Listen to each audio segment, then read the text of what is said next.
Later on the way home, he asked her formally if she would go to the spring ball with him. She said she would. He asked her if she had decided what to do about Carrie. She said she hadn't.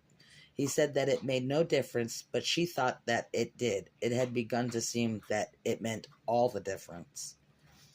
From Telekinesis, Analysis and Aftermath. Science Yearbook 1981 by Dean D.L. McGuffin.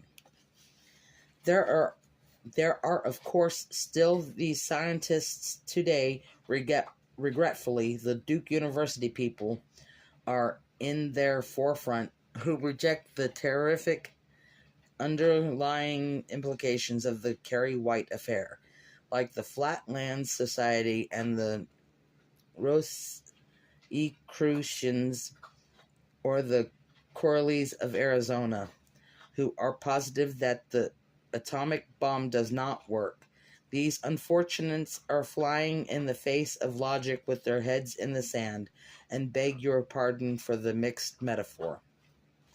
Of course, one is able to understand the consternation, the raised voices, the angry letters and arguments at scientific convocations.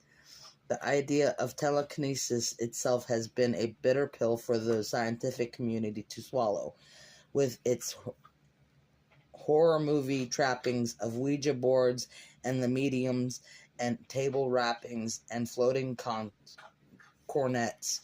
But understanding will still not excuse scientific irresponsibility.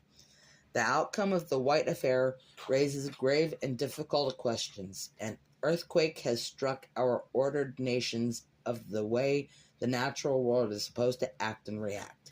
Can you blame even such a renowned physicist as Gerald Luponnet for claiming the whole thing is a hoax and a fraud, even in the face of such overwhelming evidence as the White Commission presented?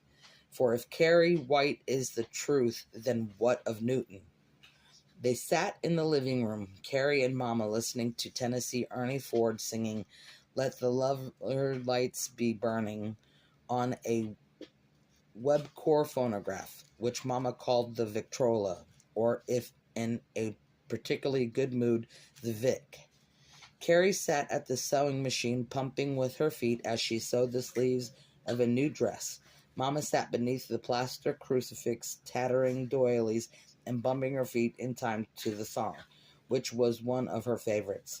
Mr. P. P. Bliss, who had written this hymn and others